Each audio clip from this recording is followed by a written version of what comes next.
Hello and welcome back. I'm so glad you could join us here in our quiet corner for another gentle exploration of the universe. Tonight we won't be traveling across the vast distances of space.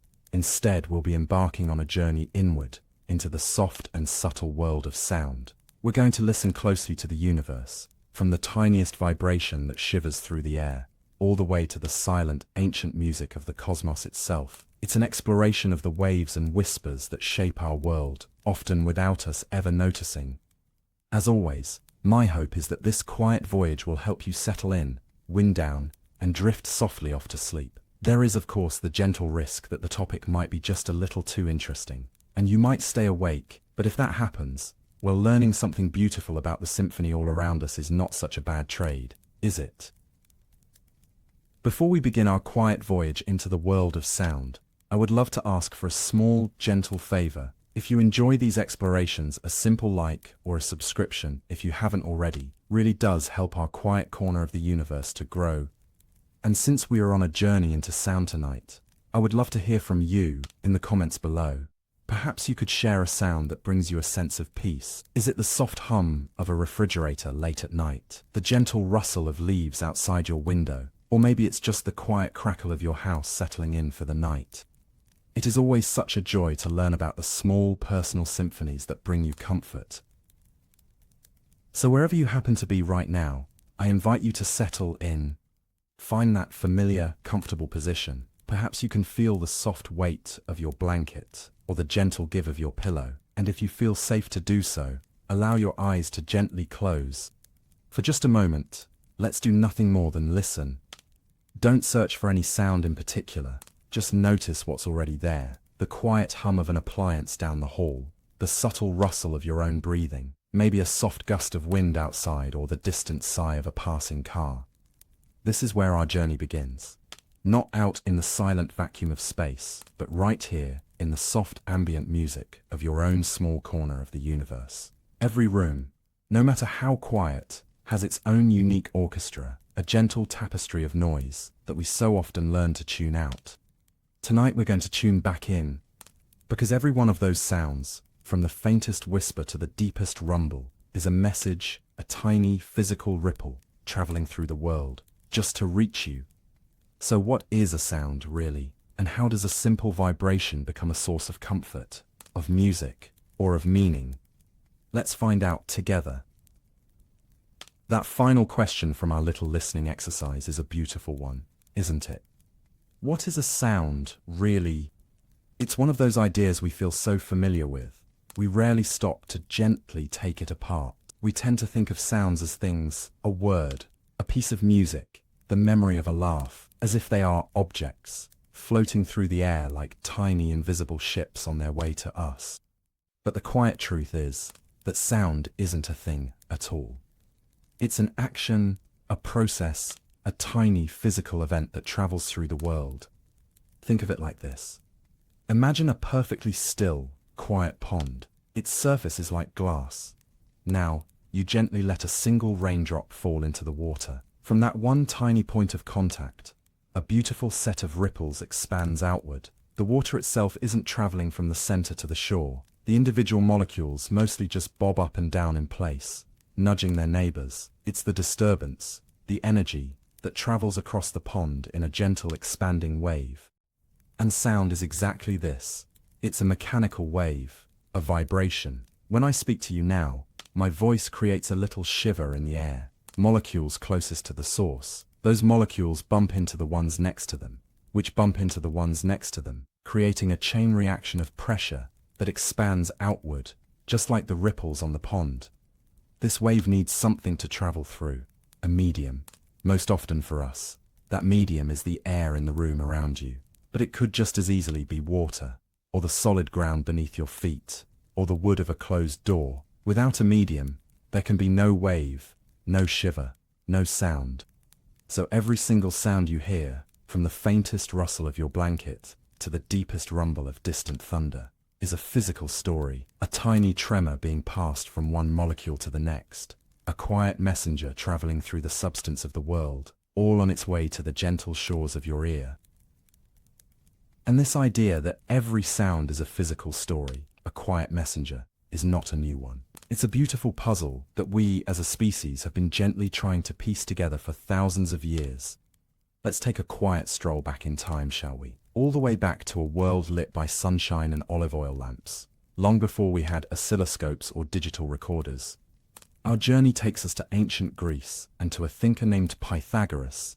You might remember his name from a geometry class long ago, but he was fascinated by much more than triangles.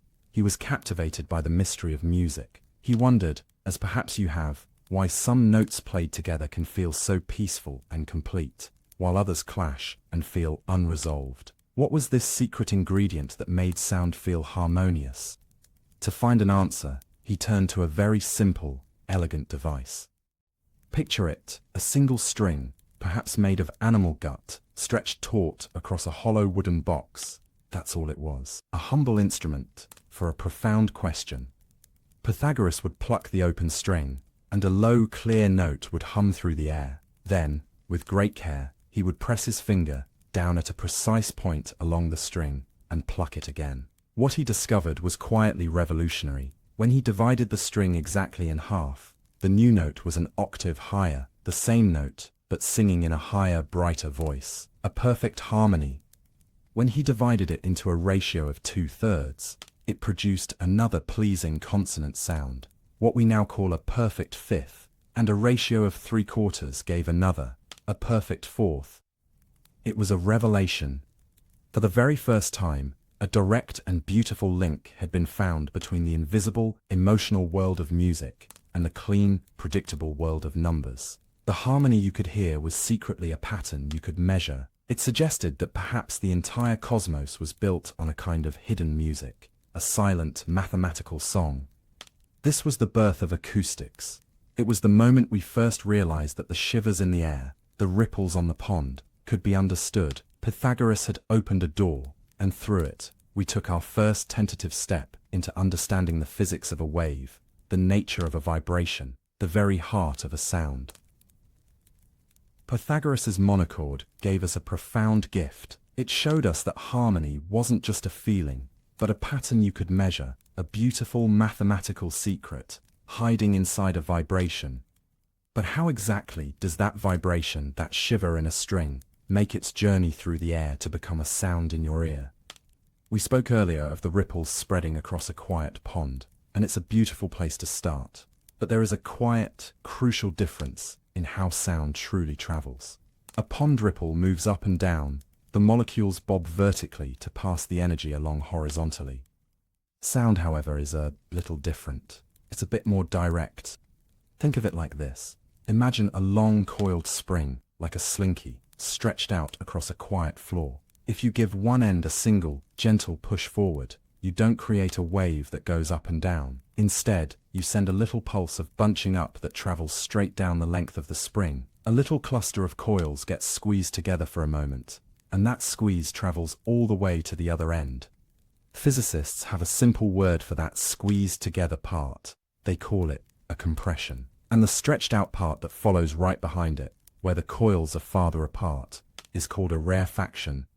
So a sound wave is really just a repeating series of these little pushes and pulls, a steady rhythm of compression and rarefaction, a chain reaction of pressure. And here is the most elegant, most important part. No single coil of that spring travels from one end of the room to the other. Each one only shuffles forward and then back, just enough to nudge its neighbor. It passes on the message, the little pulse of energy, before settling back home. The energy travels, the coils do not. This is precisely what is happening in the air, all around you. Each sound creates a series of these gentle, invisible shoves, a domino effect of air molecules, pushing and pulling on their neighbors in a silent, shivering pulse. It's not a wave that crests and falls, like on the surface of the sea. It's a longitudinal wave, a wave that travels in the very same direction as its vibration. A quiet, orderly, and beautiful relay race, passing a tiny parcel of energy from one point to another, all without a single molecule ever leaving its own neighborhood.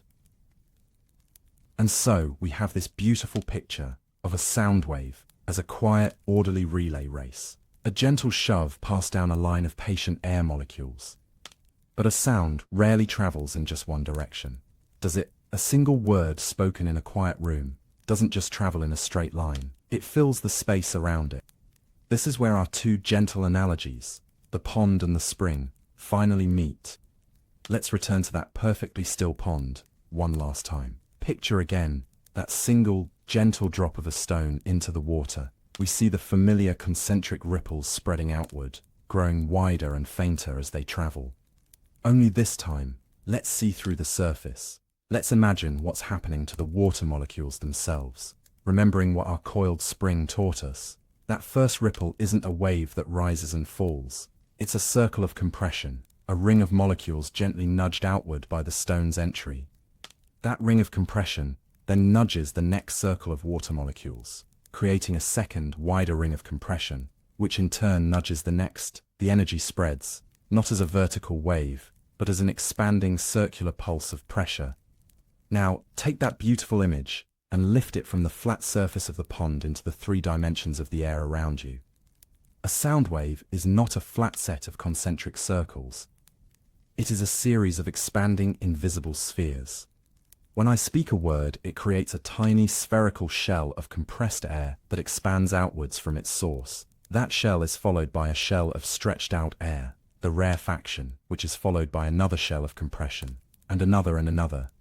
A silent, architectural pulse, a set of delicate, nested bubbles of pressure, growing and traveling through the room, all from a single tiny shiver in the air, each one a perfect, 3-dimensional echo of the one that came before it, carrying a story on its journey to you. This image of sound as a series of expanding, invisible spheres is a beautiful one. It's happening all around you. Right now, each quiet hum and gentle rustle is sending out its own delicate, nested bubbles of pressure, traveling through the air on their way to you. But what happens when there is no air? What happens when there is no medium for these delicate spheres to expand through? Let's imagine for a moment what it would be like to try and swim in a pool with no water. You could move your arms and legs, performing every motion of the breaststroke with perfect form, but you wouldn't go anywhere. There would be nothing to push against, nothing to propel you forward. And space, the vast, quiet ocean between the stars, is a pool with no water. It is a vacuum, an emptiness so profound that there are not enough atoms or molecules to form a chain. There aren't enough neighbors to nudge. There is not enough substance to carry the little shiver of a vibration from one place to another. This is why all those magnificent fiery explosions you see in films, the ones that fill the theater with a great roaring boom, would in reality happen in the most profound and perfect silence. A sun could supernova, erupting with the energy of 1 billion galaxies, and it would do so without making a single sound. There is nothing to carry the story. The initial event, the great shove, would certainly happen, but the message would have no messenger. The ripples would have no pond to cross. And so, the space between the stars holds its secrets quietly, wrapped in a silence that is deep, ancient, and absolute. It isn't an empty silence. It's a serene one. A quiet that comes from the simple, elegant fact that for a sound to exist, it needs something to travel through. So, we have arrived at this beautiful, physical picture of sound. A tiny shiver in the air, creating a chain of delicate, expanding spheres of pressure. A quiet relay race passed from one molecule to the next. A messenger traveling through the substance of the world around you. It is a story of pure physics. A simple, mechanical event. And yet here we find ourselves at the edge of a new and even more wondrous mystery. If sound is just that, a physical push, a subtle change in pressure, how does your brain transform it into the rich and emotional world of hearing? How does a simple wave in the air become the warmth of a loved one's voice, the melancholy of a distant train whistle, or the sudden joy of a forgotten song? It's a bit like being handed a musical score. A paper itself is just ink and lines. It holds the pattern, the instructions, the elegant mathematics that Pythagoras first discovered, but it is not the music, not yet. The music only comes to life when an artist reads that score, and through the magic of their instrument, turns those silent symbols into something that can make you feel. That pressure wave traveling through the air is the score, And your ear and your brain, they are the artist. They are the instrument. Our quiet journey must now follow that wave on the final, most delicate part of its voyage into you. So, let's follow that quiet messenger on the final stage of its journey. That delicate, expanding sphere of pressure has crossed the room, a physical story traveling through the air, and it has finally arrived at its destination. And what a destination it is. The instrument that reads this message, that turns the physics of a wave into the poetry of a feeling, is your own ear. It is a masterpiece of biological engineering, an organic machine so exquisitely tuned that it can distinguish the footfalls of a friend from the rustle of the wind. It has been shaped by millions of years of evolution, all for one simple, elegant purpose. But to listen. Think of it as a three-part process. First, it must capture the sound. The part of your ear you can see, this beautiful curving shape, is not just for decoration. It is a gentle funnel, designed to gather those faint pressure waves from the air and guide them into a quiet, protected channel. Next, it must amplify the sound. The signal arriving from the air is often incredibly subtle, far too faint to be useful on its own. So, hidden away inside, a series of tiny, intricate levers and membranes work together in a beautiful mechanical dance, taking that gentle whisper and making it stronger, more defined, and ready for the final step. And this final step is where the true magic happens.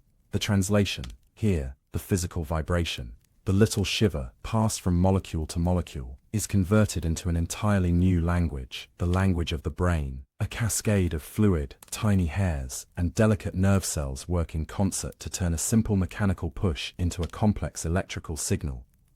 It is the bridge between two worlds, the world of physical motion and the world of conscious perception. This remarkable instrument does all of this constantly, effortlessly, and in near total silence. It is the silent translator that gives our world its voice. And on our journey tonight, we are about to take a quiet stroll through its wondrous architecture. So let's take that quiet stroll, as promised, through the wondrous architecture of your ear. Our journey begins with the part you can see, the graceful curve of cartilage on the side of your head. This isn't just decoration. It is a soft, biological funnel, exquisitely shaped to capture those faint, expanding spheres of pressure from the air. Like cupping a hand to your ear to catch a distant whisper, it gathers the sound and guides it gently inward, down a quiet, protected tunnel. At the end of this tunnel, the pressure wave arrives at a delicate, taut membrane. You know it as the eardrum. It is as thin as a whisper of paper, and it is here that the story of the sound wave changes. The shiver in the air becomes a shiver in a solid. The eardrum vibrates in perfect sympathy with the incoming wave, like the skin of a tiny, sensitive drum being played by the air itself. And just beyond this drum skin, in a tiny, quiet chamber, we find a miracle of engineering. 3 of the smallest bones in your entire body, linked together in a graceful, intricate chain. They work as a system of beautiful, tiny levers. Their job is to take the gentle, wide vibration of the eardrum and focus it, amplifying its force, making it stronger and more defined. This amplified push is delivered to the gateway of the inner ear, a small antechamber that leads to a beautiful spiral chamber, coiled up like a tiny, ancient seashell. This is the cochlea, and it is filled with fluid. When the last of those little bones pushes on the entrance to the cochlea, it creates a new wave, a ripple that travels through the fluid inside, and lining the spiraling walls of this fluid-filled shell is an impossibly delicate forest of microscopic hairs. As the wave in the fluid rushes past, these tiny hairs sway, like reeds in a gentle underwater current. And here, in this silent fluid dance, the final and most magical translation occurs. The physical swaying of these tiny hairs opens microscopic channels, turning that mechanical motion into a pure electrical signal. The journey from a ripple in the air to a signal in a nerve is complete. The physical story has been turned into a ghost of electricity, a message now ready to be sent to the brain. That ghost of electricity, that quiet message sent from the swirling, fluid-filled world of the cochlea, has now begun its final, most mysterious journey. It travels along the silent highway of the auditory nerve, a whisper of pure information on its way to the grand listening room of the mind. This is where our story arrives at its most wondrous and intricate destination. The brain, more specifically, a beautifully complex region known as the auditory cortex. If the pressure wave was the musical score, and your ear was the orchestra that played it, then the auditory cortex is the master conductor. It is the silent, attentive listener that takes the raw, abstract stream of electrical pulses and deciphers them, transforming a simple code into a rich, emotional, three-dimensional world. It is a process of almost impossible elegance. Think of it like a master detective receiving a flurry of coded messages. The brain's first question might be, what is the pitch? How does it know a high note from a low one? The answer is beautifully simple. It doesn't have to decipher the frequency of the wave itself. It just needs to know where the signal came from. The cochlea, our tiny seashell, is laid out like a spiral keyboard, with different nerve cells responding to different frequencies. So when a signal arrives from a particular spot, the brain knows instantly whether it was a high-pitched rustle or a low, deep rumble. And loudness. The brain determines this not by the type of signal, but by its intensity. How many nerve cells are firing? How rapidly are they sending their messages? A gentle whisper might tickle just a few nerve fibers, while a sudden clap of thunder sends a chorus of signals shouting for attention. But perhaps the most subtle and beautiful piece of detective work is figuring out where a sound is coming from. To do this, your brain uses your two ears in a stunning bit of synchrony. A sound coming from your left will arrive at your left ear a fraction of a second before it reaches your right. A tiny, almost immeasurable delay, but your brain measures it. It compares the timing and the slight difference in loudness between the two signals, and from those subtle clues, constructs a sense of direction and distance.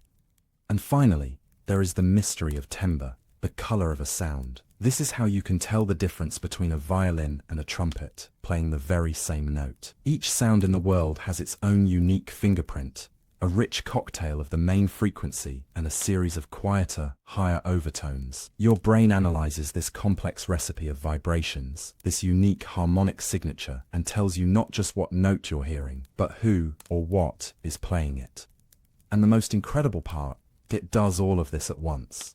It deciphers pitch, loudness, location, and timbre in a constant, seamless, and effortless stream. It takes a simple shiver in the air, translated into a code of electricity, and from it, paints the entire, vibrant, three-dimensional soundscape of your world. The warmth of a voice, the comfort of falling rain, the gentle magic of a piece of music. It doesn't just arrive at your ears. It is born, in all its richness, right there in the quiet, wondrous listening room of your mind. And yet for all of this breathtaking artistry, for all the rich and vibrant acoustic worlds our brains can build, there is a quiet, humbling truth. We must gently acknowledge the incredible instrument of our hearing. This combination of ear and mind is not designed to hear everything. It is tuned to perceive only a very specific and narrow slice of the total symphony. Our perception is a filter. It's a bit like living in a house with only one small, beautiful window. We can look out all day and marvel at the world we see, the trees, the sky, the passing clouds, and we can come to believe that this window shows us the entire landscape, but we might never realize that beyond the frame, a vast and unseen panorama stretches out in every direction, filled with wonders we can't even imagine. That window for us is our audible frequency range. Scientists measure the pitch of a sound in a unit called hertz, and our hearing, from the deepest rumble we can just barely feel, to the highest pitched whine we can perceive, typically spans a range from about 20 hertz to 20,000 hertz. These are the boundaries of our acoustic world, the soft edges of our personal map of sound. And this is where the quiet wonder truly deepens. That range, as rich as it feels to us, is just a fraction of the vibrations that are constantly shivering through the world. Below the floor of our hearing, in the realm of infrasound, there are deep, slow tremors, the silent speech of earthquakes, volcanoes, and the vast shifting movements of the atmosphere. And above the ceiling, in the world of ultrasound, there are high-frequency calls and echoes that we are completely deaf to. The secret navigational clicks of a bat, the subtle conversations of dolphins, the quiet hum of our own electronic devices. These unheard symphonies are passing through the room around you right now, through your body, Silent stories being told in languages our ears were never built to understand. It is a profoundly humbling thought, isn't it? It reminds us that the reality we hear is not the only reality. It's a beautiful but deeply personal interpretation of a much larger, more mysterious, and more wondrous song. And so we arrive at this quiet, wondrous place in our journey.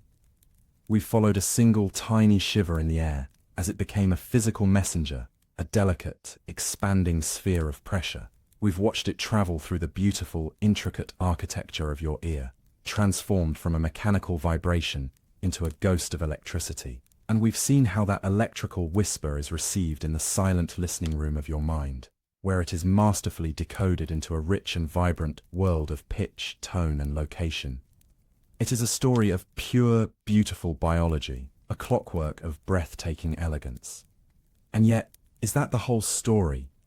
Does knowing the mechanics of the instrument explain the music? Does understanding the chemical makeup of ink on a page tell you the meaning of the poem written there? We have traced how a sound becomes a perception, but we have not yet touched on the final and most profound alchemy of all, how a perception becomes a feeling. It is one thing to say that your brain has deciphered a complex set of frequencies and overtones. It is another thing entirely to explain why that specific set of vibrations, the sound of a familiar footstep on the stairs, can fill you with a sense of safety and home, or why a particular sequence of notes in a song can unlock a memory you thought was long forgotten. The mechanics can tell us about the signal, but they cannot, on their own, tell us about the story the signal is telling. So now our journey must turn inward once more. We must step away from the physical and biological, and into the quiet, mysterious realm of the mind itself, where simple vibrations are imbued with history, with emotion, and with meaning. How does a noise become a language? How does a vibration become a feeling? And so, we followed the sound wave from a simple shiver in the air, through the wondrous architecture of the ear, and into the silent listening room of the mind. We know that the brain, like a master detective, can decipher this quiet messenger, teasing out its secrets. But before we explore the final and most profound mystery, how that perception becomes a feeling, let's pause for a moment. Let's gently take the sound wave itself apart and look at the simple, elegant ingredients from which all sounds are made. Every sound you have ever heard, from the complex beauty of an orchestra to the simple comfort of a single human voice, is built from just three fundamental qualities. Let's begin with the first. We call it pitch. Pitch is simply how high or low a sound is. The sharp, clear song of a bird is a high pitch. The deep, rolling rumble of distant thunder is a low one. This quality is determined by the speed of the vibration. Think back to those gentle ripples on a pond. If the ripples are fast, tight, and close together, they create a high frequency. If they are slow, wide, and lazy, they create a low frequency. So pitch is really just a measure of how quickly the waves are arriving, a dance of speed. Next, there is loudness. This one is perhaps the most intuitive. It's the difference between a whisper and a shout. Loudness is a measure of the sound wave's energy, its intensity. Let's return to our quiet pond. The loudness is not about how fast the ripples are, but how tall they are. A tiny pebble dropped gently into the water creates a soft, low ripple. This is a quiet sound, with a small amplitude. A large stone thrown with force creates a great, towering wave. This is a loud sound, with a large amplitude. It is the power behind the push, the sheer force of the shiver in the air. And finally, we come to the most subtle and poetic of the three ingredients: timbre. Timbre is the color of a sound. It's the reason a violin and a trumpet can play the exact same note at the exact same loudness, and yet you can instantly tell them apart. It is the unique character, the acoustic fingerprint, of a sound. A sound wave is rarely a single, pure ripple. Instead, it is a beautiful mixture. There is the main wave, the fundamental note, but riding on top of it are dozens of smaller, quieter, ghost-like waves called overtones. Every instrument, every voice, every object has its own unique recipe of these overtones. Think of it like a flavor. The fundamental note is the simple sweetness of sugar, but the timbre is the addition of vanilla, of cinnamon, of a hint of citrus. It is the complex blend that makes a flavor unique and memorable. In the same way, the unique blend of overtones gives a sound its timbre, its texture, its soul. And that is all there is to it. Pitch, loudness and timbre, frequency, amplitude, and the complexity of the wave. From these three simple physical properties, the entire acoustic world is built. Every word, every song, every sigh. It is a quiet and beautiful symphony, composed from just three elegant notes. And so, we have our palette, our three simple, elegant ingredients: pitch, loudness, and timbre, the raw, physical properties from which every sound in the universe is made. But what happens when we do more than just passively listen to them? What happens when a human mind decides to arrange these ingredients with intention? This, of course, is where music is born. It is the grand and beautiful alchemy that turns simple physics into pure feeling. Music is not just sound. It is sound that has been given a purpose, a structure, a story. It is the crucial step from a random vibration to a deliberate language. Think of how this happens. A sequence of pitches, chosen with care, becomes a melody, a single singing line that can feel like a question, an answer, or a quiet journey. When we layer these pitches, we create harmony, a rich and emotional conversation between notes, a sound that can feel peaceful and resolved, or tense and full of longing. Through timbre, we choose the color of our instrument, whether it's the warmth of a cello or the clear, bright call of a flute, and weaving through it all is rhythm, the pulse, the heartbeat, the gentle arrangement of these sounds in time. It's a bit like the difference between a random collection of words and a poem. The individual words have their own character, but it's their careful arrangement, their sequence, their rhythm, their relationship to one another that transforms them into a story that can move you. And here, our quiet journey finally arrives at an answer. This is how a perception becomes a feeling. This is why a specific combination of frequencies and overtones, arranged in a particular rhythm, can bring a tear to your eye or summon a memory you thought was long forgotten. The music isn't just a signal your brain deciphers. It's a pattern that it recognizes on a much deeper level, a structured language that bypasses logic and speaks directly to the quiet, ancient parts of you that understand story and emotion. It is one of our most profound and human instincts, to take the cold, physical rules of a wave in the air and to organize them into a pattern that creates a shiver in the soul. And there, in that final, beautiful alchemy, our quiet journey finds its destination. It is one thing to take the cold, physical rules of a wave in the air and trace its path, and we have done just that. We followed it from a simple shiver in the world to an expanding, invisible sphere of pressure. We watched it become a vibration on the delicate skin of your eardrum, a ripple in the fluid of a tiny coiled shell, and finally, a ghost of electricity traveling to the silent listening room of your mind. And we saw how your brain, like a master conductor, can take that simple electrical code and rebuild from it a world of pitch, of loudness, of location and color. It's a story of breathtaking, beautiful mechanics. But the final step, the one we've just touched upon, is the most wondrous of all. The step where you, a listener with a history and a heart, take the raw ingredients of sound and find, or create, a feeling within them, where a sequence of vibrations becomes a melody that can comfort you, and a particular pattern of overtones becomes the voice of someone you love. This is the great human magic. We are not just passive receivers of sound, we are story finders, pattern seekers. We are built to turn the simple physics of a wave into the poetry of a feeling. And so our journey brings us right back to where we began, here in the quiet of your room, surrounded by the soft, ambient music of your own small corner of the universe. Perhaps now you can hear it a little differently, and that gentle hum of an appliance down the hall, the quiet rustle of your own breathing. Each one is a tiny messenger, a physical story that has traveled through the substance of the world just to reach you. Each one a part of the unique personal symphony of your night. The universe, in its quiet way, is never truly silent. It is always speaking, always sending out these delicate waves and whispers, these ancient, physical songs. Thank you for joining me on this gentle exploration tonight. I hope the quiet symphony all around you brings you a sense of comfort and that your rest is deep and peaceful. Until next time, sleep well